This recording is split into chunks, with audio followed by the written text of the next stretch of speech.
এই বৃষ্টির ভিতরে আসলে খিচুড়ি হইলে খুবই মজা লাগতো। তো বাচ্চারা কিন্তু আগে আমাকে বলে নাই যে খিচুড়ি রান্না করো। এখন এসে যখন আমি জিজ্ঞেস করছি যে কি রান্না করব, বলে যে বৃষ্টির ভিতরে খিচুড়ি রান্না করো। তো এখন বাজে প্রায় 11:30। আমি তো স্কুলে ছিলাম। তো এখন এখন আমি কিভাবে মাংস নামাবো, এই মাংস কখন ভিজবে আর কখন রান্না করব। তো বাচ্চাদেরকে বললাম যে মারে আজকে আর খিচুড়ি রান্না হবে না, কাউকে রান্না করে দিব। মোটামুটি সবকিছু আমার নামানো হয়ে গেছে, কাটা হয়ে গেছে গা। সো এই জায়গায় আমি কিভাবে আবার মেনু চেঞ্জ করি, তাই না? আর যদি বেশি খাইতে ইচ্ছা করে রাতে রান্না করে দিব। এই যে করলার বীজগুলা কালকে রাখছিলাম, একটা করলা পাকছিল ছাদ বাগানে। এবারের করলাটা বীজ কিন্তু ভালোই হয়েছে, তাই না? 4টা 5টা এরকম করে বীজ হয়।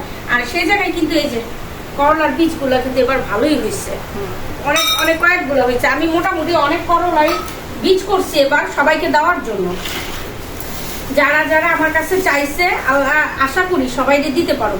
আর আজকে হচ্ছে মাছ রান্না করবো। মাছ রান্না করবো না বলে ভুল হবে। এই যে চিংড়ি মাছ এখনো কাটি নাই। এই চিংড়ি মাছ বরবটি আলু দিয়া ভাজি করব। এই যে বরবটি কিন্তু কাইটা নিচ্ছি, ঠিক আছে? তবে বৃষ্টির কারণে সবগুলো বরবটি নষ্ট হয়ে যেতেছে, কেমন দাগ দাগ করে যেতেছে। মানে এই বৃষ্টির কারণে যে কতটুকু প্রবলেমে পড়তেছি।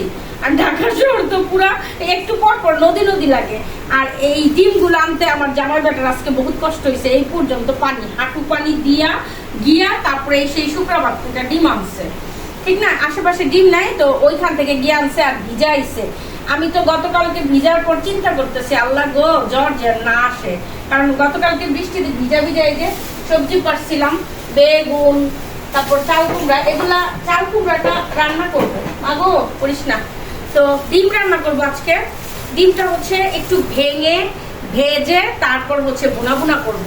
আস্ত সিদ্ধ করে ভুনা করব না, ওই ভাজা ভুনাটা আমার বাসায় আবার সবাই বেশি পছন্দ করে। তো চিন্তা করলাম ওটাই করি, যেটা বাচ্চারা পছন্দ করে। আর মারিয়ামের চিংড়ি মাছ হইতে হবে, তো সেই জন্য তো এই যে চিংড়ি মাছ নামাইছি। আরো একটা চিংড়ি মাছ নামাইছি। ভর্তা করবা? ইয়েস, মারিয়ামের পছন্দের চিংড়ি মাছ খাবে ভাজা, আর আমি খাবো আমারটা চিংড়ি মাছের ভর্তা। দাদার অনেক পছন্দ। হ্যাঁ, আব্বার জন্য পাঠাবো। কারণ হচ্ছে আমার শ্বশুর আমার হাতের বিশেষ করে এই চিংড়ি মাছের ভর্তাটা অনেক বেশি পছন্দ করে। সো আমি যখনই চিংড়ি মাছের ভর্তা বানাই আব্বাকে ফেলে কিন্তু খাই না, সব সময় চেষ্টা করি আব্বাকে দেওয়ার জন্য। এখনো বরফ আছে, মাছগুলো খুলে নাই। আর বৃষ্টিতে কেন জানি চোখ খুলেই না, সারাক্ষণ সকালবেলা এসে ঘুম পায়। সারা রাত তো ঘুম আসেই না, সকালবেলা এসে ঘুম পায়। আর ডিমগুলো এত বড় কে ঝুড়িতে জায়গা হইতেছে না, তার মানে অনেক ছোট এত ছোট ডিম। আর ডিমের দামও বাইরে গেছে বর্ষায়। ডিম নাকি আজকে 135 টাকা করে আনছে, কিছুদিন আগে 20 টাকা করেছিল, 135 টাকা করে আনছে। আর এই যে আমার বাগানের চাল কুমড়া, তো এটা দিয়েই কিন্তু আমি বেসিকলি সর্ষে বাটা দিয়া একদম সাদা করে ভাজি করব। আর চিংড়ি মাছ দিয়ে এটা করব। এখন মনটা খারাপ লাগতেছে এই কারণে যে শেষ সময়টা এসে খিচুড়ি খাইতে চাইছে। সমস্যা নাই, আল্লাহ ভরসা, যদি আল্লাহ বাঁচায় রাখে কালকে ইনশাআল্লাহ খিচুড়ি মাংস। আমি রাত্রেবেলাই মাংসটা নামায় রাখবো, খিচুড়ির সাথে একটু গরুর মাংস না হইলে ভালো লাগে না, ঠিক আছে? আমি না হয় ভর্তা দিয়া খাইতে পারি, আমার ভালো লাগে, কিন্তু বাচ্চারা সত্যি কথা বলতে পছন্দ করে না ভর্তা দিয়া। তো সেজন্য একটু গরু মাংস রান্না করব।